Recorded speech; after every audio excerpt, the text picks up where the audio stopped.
Yan po mga katabas, yung natapos nating gawang yan po.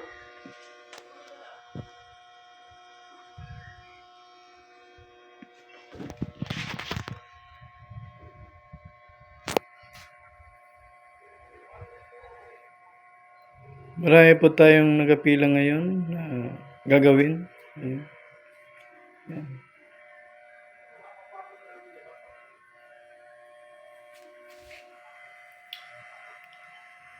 Good morning po mga katabas. Pasensya na kayo kung medyo tagal po tayo nakapag-upload ng video.